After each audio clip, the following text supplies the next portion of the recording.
It's exciting, but it's part of me is like, what the fuck? Yeah, because I was listening to you show it to me, and I was like, "Damn, Joe!" It felt like you were like a like a contractor, like a like a landlord kind of. It was like, oh, this is a whole. It feels like a whole different uniform kind of. It's a totally different thing. But luckily, I got people running it, so my participation in that aspect of it will hopefully be minimal. Yeah, but it is. It's definitely But I felt compelled. I felt compelled to do it, because I always felt like if I never wanted to own a comedy club, but I always felt like you just have to be nice to comedy club owners because you never want to be one of those fucking people. right. But then when I knew I was moving here and Cap City was already closed, I was like, maybe I should buy a fucking club and start a club. And so that became my focus. It became this thing where I was thinking, I really should do that. I really should set it up so that I'm setting it up the right way. So I'm not setting it up to try to make money. I'm just setting it up to make an amazing environment for comedy and have a home for comedians where they just feel good. Yeah. Like they can go there and that's a great spot to hang out and you just feel good about the atmosphere. You'll be able to perform well. You'll be treated well. Like everyone will be, treated with respect and with fun and just a good attitude. Has the city been receptive to it? Has there been any kickback like that? Has there been any barriers to creating a comedy club that you didn't expect just because you'd never done it before? It's a process. I mean, it took a long time to get the permits and all that stuff, but it wasn't, it's just normal. It's normal for any business, and especially if you're going to get a liquor license and all that jazz and you're going to have live performance. Yeah. Dude, I heard you and that guy, they were talking about, y'all were talking about horse sex and the when I pulled up in the lobby, I was like, oh, okay, this is my kind of place today. Dude, I saw in New Orleans one time they had a lot of the cops in the French Quarter on horseback. Yeah. And two of the horses started fucking with with the cops on them, bro. Were the cops getting mad? One of them was. Was the other one excited? The one in the back, I think, was kind of fucking vibing with it a little, because at least he was in the winning position, Right. You don't want to be the guy where the horse gets done fucking that horse and then he starts fucking you. Yeah. Or the horse collapses and you get trapped under it. I saw a horrible video the other day of these dudes were racing horses. They're running and a yappy dog, runs out onto the track and the horse trips over the dog and the guy dies. What, was the dog running out there to tell him something or something? Yeah. No. Or to greet him? To bark. Oh, just some shitty dog that thought it'd be yeah. a good idea to bark at a fucking horse. And the horse trips, and the horse is in full throttle. And the horse trips over this dog and lands on this guy. The guy goes, the horse goes head first and the guy goes with him. So the guy goes down, the horse comes on top of him and crushes him. And the guy died? You want to see it? Yeah. Okay. I'll find it. I'll see it, man. I didn't want to at first. But now you're thinking about it. But now I'm in. Dude, they had a know. fundraiser one time when I was going to LSU. They had a fundraiser there for a guy who had gotten hurt playing football, right? Yeah. So they raised all this money. They wanted to get him a nice, fancy wheelchair, one that has everything on it, like the centrifuge or whatever you can have on a wheelchair. Right. Speakers. And also get him a golden retriever, like an animal, because he had gotten paraplegia from playing football. Right. They get him those things, right? There's fundraisers at a couple of different LSU games. People are walking around the parking lot with buckets and stuff, raising funds. They get him that, and they give it to him. And then a few months later, the dog had the wheelchair or whatever. It had life support on it for the guy as well. He had to have some kind of oxygen system. The dog pulled the plug out from the thing, and the guy died. No. Yeah. Oh, no. So, but yeah, seeing those horses made me want to be a cop, dude, for a little while. This shit looked like a party, especially in New Orleans, where people are kind of dancing anyway in the street. I can't find the video, but I can find you a video of a Komodo dragon swallowing with a deer whole. All right, that'll do. If that's what I gotta take, dude. That's your second option. Bro, did you see that we made the Fox News last night? I get home, right? I'm looking at some different news sites. That front page of Fox News was Joe Rogan reading the TikTok. Oh, when we were reading the terms of service. Yeah. Fucking crazy, right? But it was the front. It was the main Really? thing. Yeah. It was like, and it almost was like. I was like, Watch this. Watch this video. This is bananas. He already swallowed it. He'll do it again. Here it goes. Watch this. wow. Look how quickly he ate that whole deer. Oof. He swallowed a goat. Sorry. I've never. Look at that. Seems like it's sped up a little. I've never had goat. It's good. It's an unusual tasting meat. I had aardvark at a wedding one time. Aardvark. Yeah. What kind of wedding was that? It was. I think it was just like a white wedding or something. Like.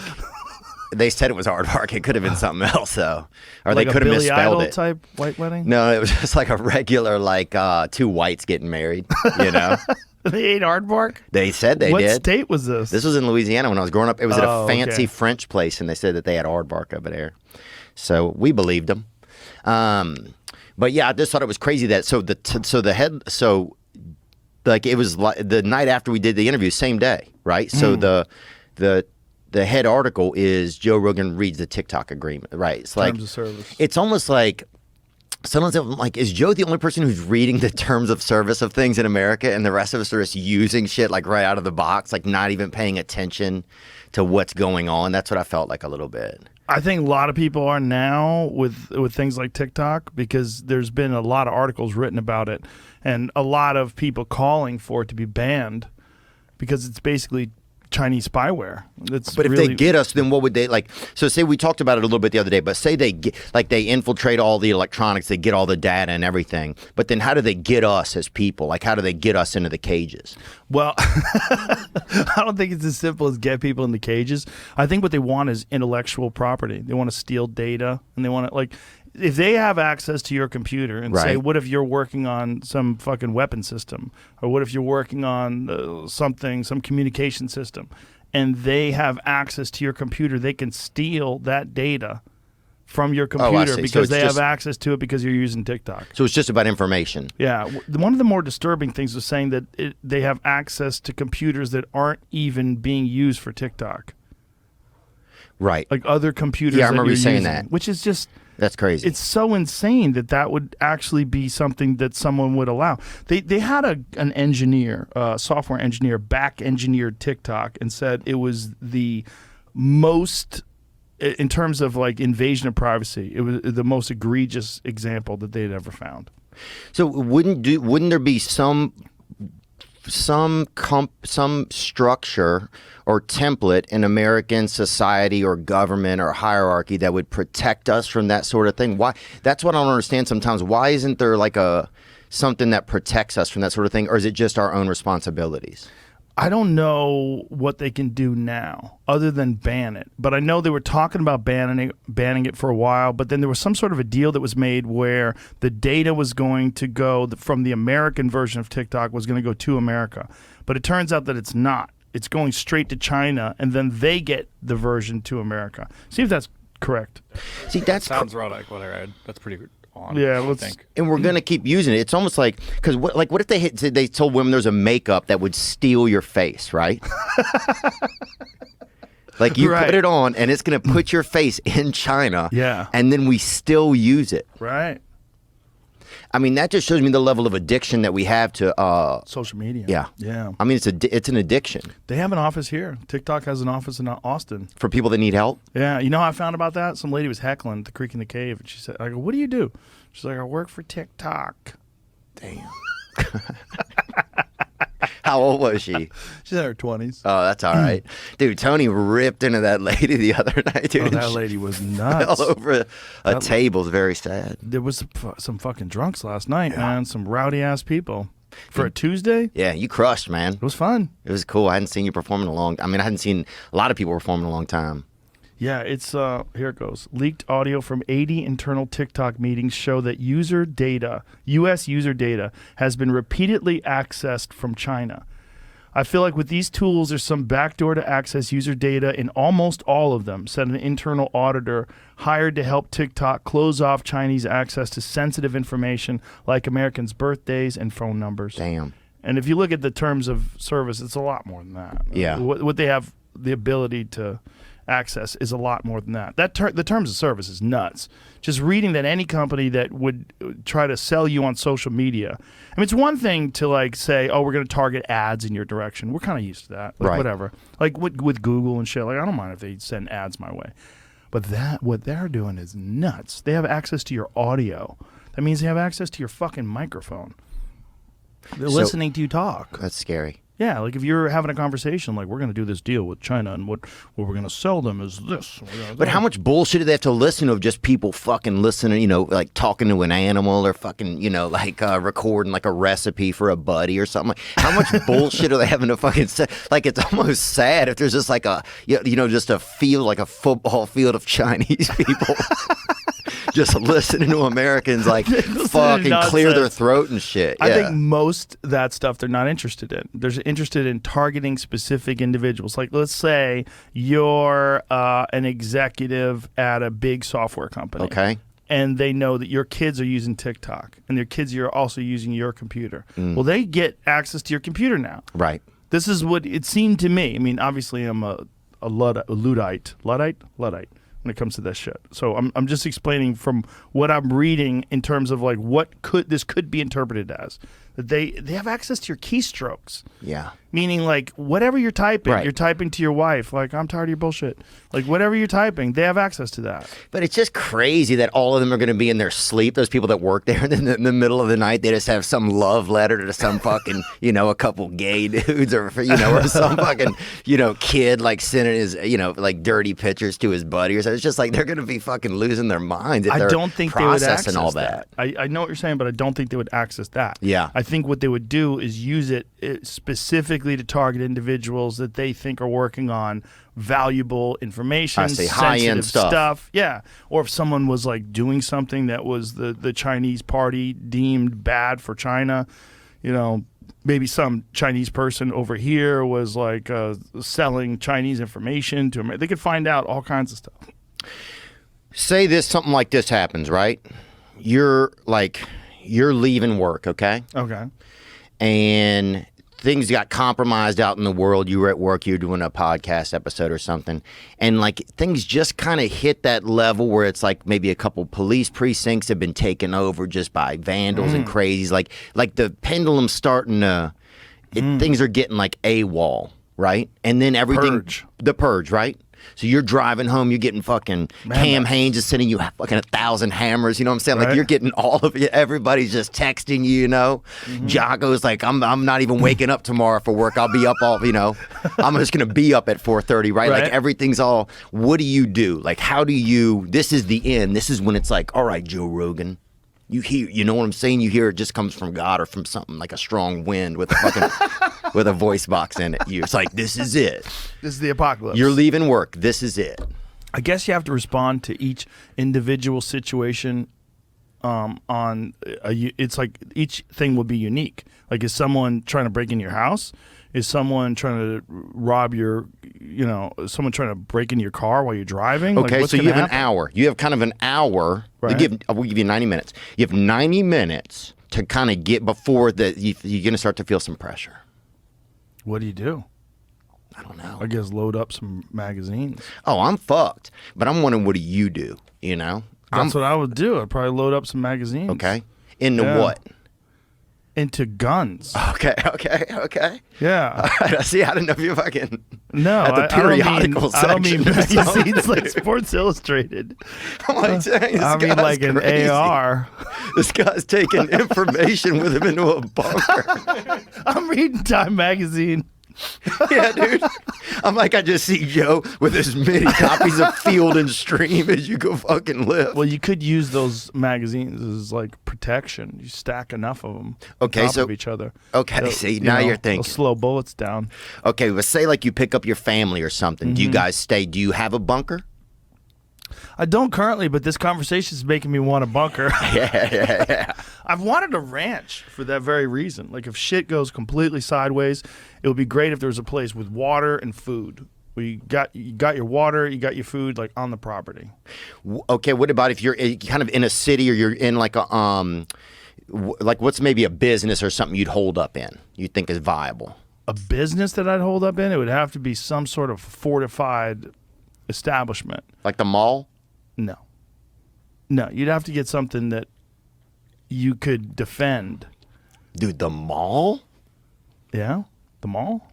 I think because you'd have probably like, think of all you could hide in the fucking Macy's behind all the... Hiding Cinnabon behind the Yeah, counter. yeah, just in there. Just squeezing frosting into your mouth and fucking pumping shells. It would be a good excuse to eat that food because, like, look, I gotta eat something.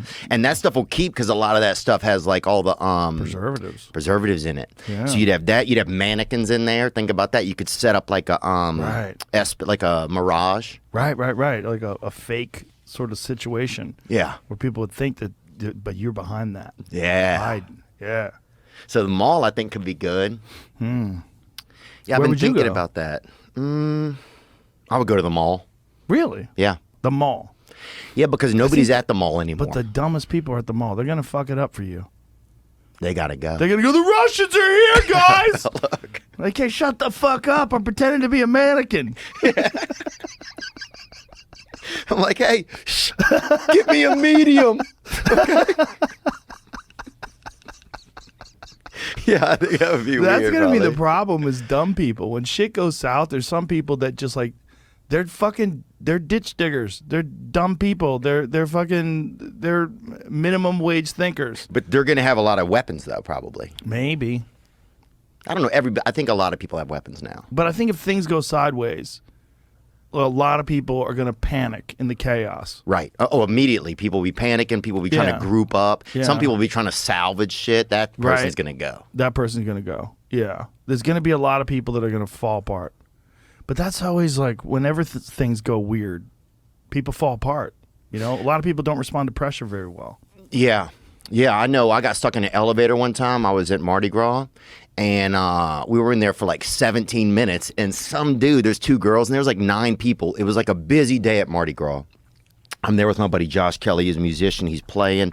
We take this elevator, and like 9 of us get stuck in this elevator for like maybe an hour. But you can hear Mardi Gras going on. We're like, how long are we going to be in here? And we're in there in a little while, and some guy goes to 2 girls in there. He goes, don't worry, nobody in here is going to rape y'all. That's what he said. And suddenly, like, everything in there just changed. We're like, nobody's even thinking about that shit, you know? How big is this elevator? It was probably, honestly, I bet it was almost as big as this table.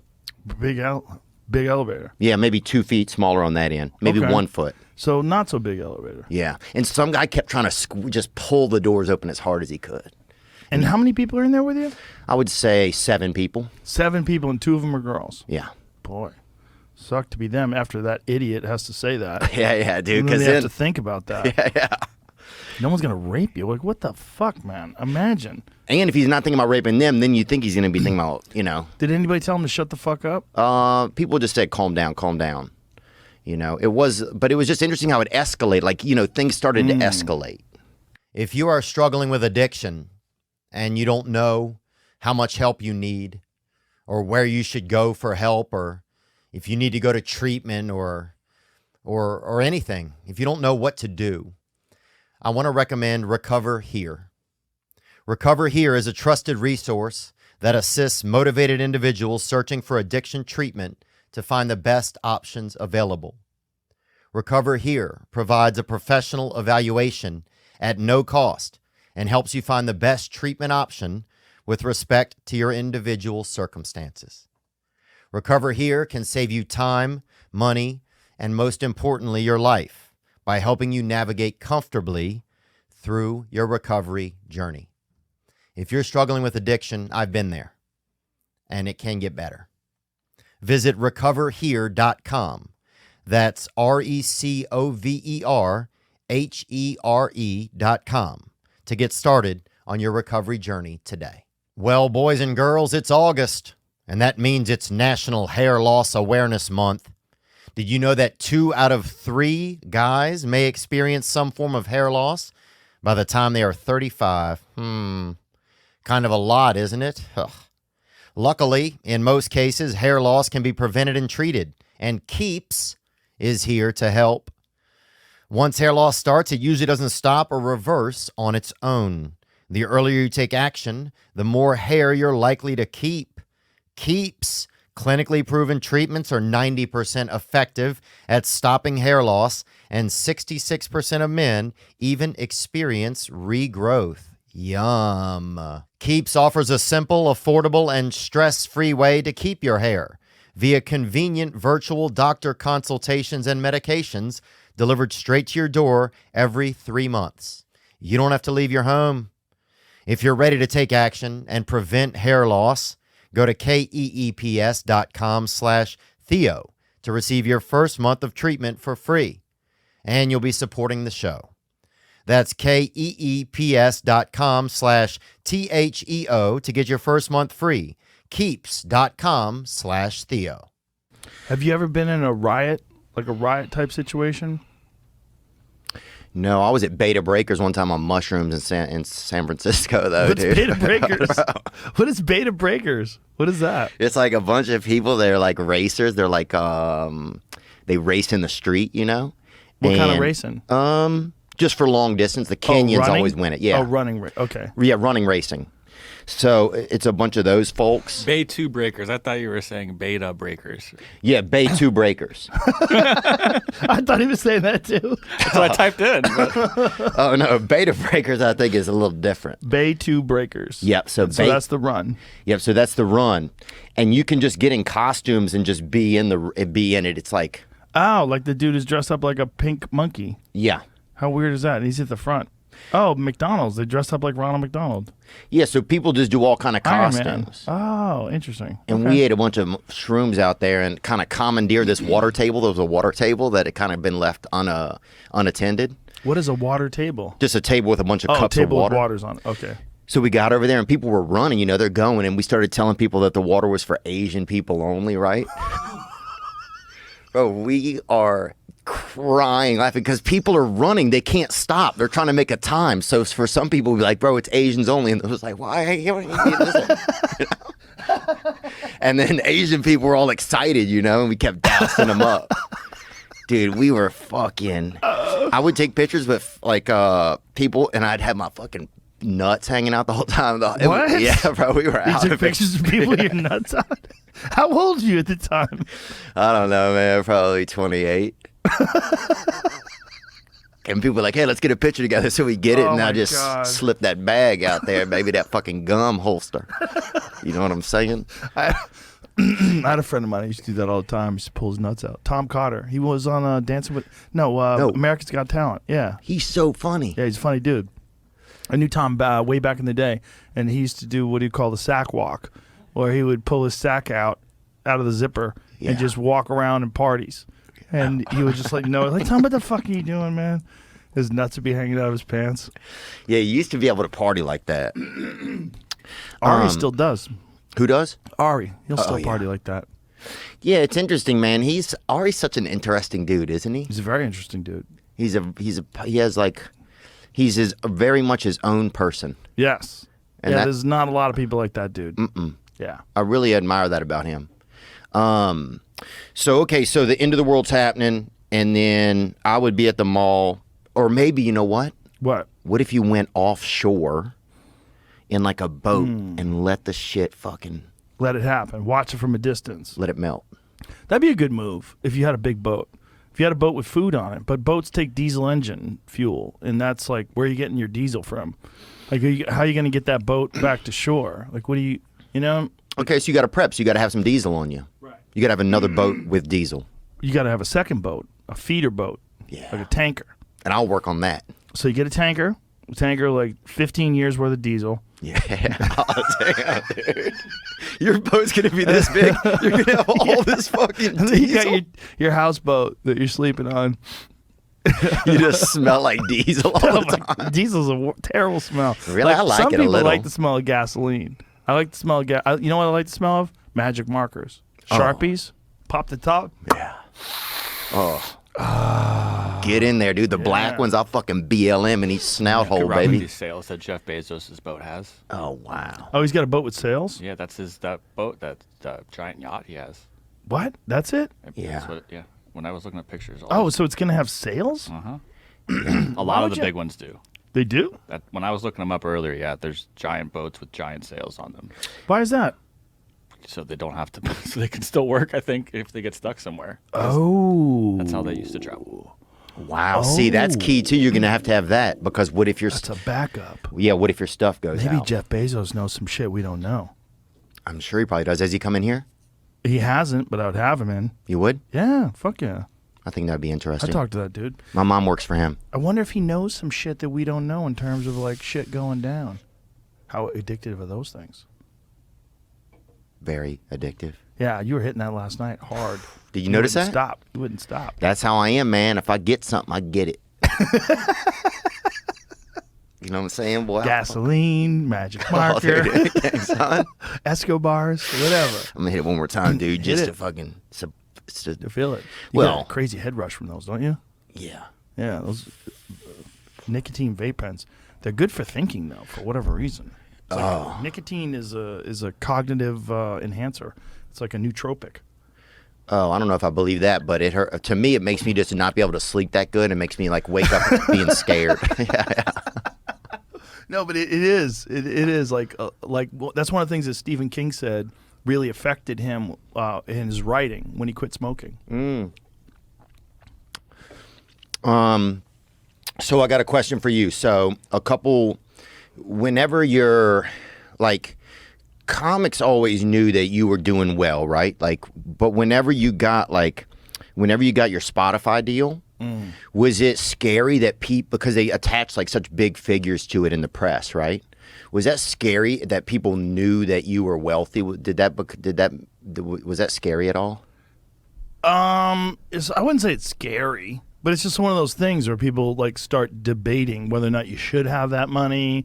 Why don't they give that money to other people? Why don't you fix the streets and the schools? And why is he getting that? And then there's some people that just get jealous, so they get angry, you know. And there's a lot of angry, jealous comedians, unfortunately. And there's a lot of comedians that look at other people's success and they feel bad. So they think that you're doing something bad because they feel bad, because they don't like the way it makes them feel when someone's killing it. Like a lot of comedians are narcissists, and a lot of them are very self-centered and egomaniacs. Yeah. And so they think that when you're doing something well or something's going well for you, that somehow or another it takes something away from them. You know? Why does that happen, do you think? Famine thinking. People think like there's not enough for everybody. With comedy, there clearly is enough for everybody. With podcasts, there's clearly enough for everybody. And when other people are doing well, it's actually better for everybody because it like gets more people interested in podcasts, more people getting interested in comedy. That's my take on it. But I've always had that take. I've always like tried to help other comedians. Oh, Always. yeah. I think I try and remember you. I think inspire a lot of people to try and think that way more. You know, I heard you talking about that on Andrew Schultz's show, and I think you inspire a lot of people to try and think like, you know, Help everybody. Right. Rising tide lifts all boats. Yeah. It's good for everybody. yeah, And it's good also for the art form, which is good for you. It's good for your act. Like when other people are killing it, it's good for you. You just can't have that miserly way of thinking that some people have, where they want it all for themselves. You can't. That's not good. Well, some of it's I think especially for some people, if they never came from anything, it can be scary, you know? Yeah. Yeah, it can be scary. It can be scary because they've never had anything. So it's such a, like, this is going to go away. You know, it's like, I've probably had moments like that in my life, for sure. Yeah. Where I just was like, oh, this. Yeah, you think it's going to go away. Yeah. Especially, well, when you're not really totally established yet, you just start getting a little bit of success. Yeah. Yeah. Was it, do you feel like since you become more of a celebrity, has it made podcasting any different? Because like you started to get picked up by all the tabloids, and we got picked up for you reading the damn user agreement. Yeah. You know, it's like, what is that kind of pressure like? Is it like you wake up in the morning, you're like, what is it like what's going to be in this box today of like, I don't read it. Right. No. I just keep going. I just keep doing it the same way I've always done it. Like this. Yeah. Sit down, have a good time. Talk some shit. Yeah. Yeah. I mean, that's as long as you just keep doing it the same way. I mean, that's why it's still successful, because I do it the same way. Yeah. I don't change anything. I get better guests. I get more, people that maybe weren't interested in doing it before because it's so popular. They'll do it now, Yeah. which is great. And then maybe some people are scared to do it now because they're scared of criticism. They're scared of being exposed. They're scared of the heat that comes from all that millions of eyes on you. Do you think that there's some people who would have you had people like that? You reach out to them like you just think they're too scared? There's certain people that don't feel comfortable with being in front of such a large audience. Yeah, for sure. There's a few people that I wanted to get on. They're like, man, I don't know if I can deal with that. I'll get nervous. And I've had people that wanted to do it in a more comfortable setting too. They feel like the studio audience, the studio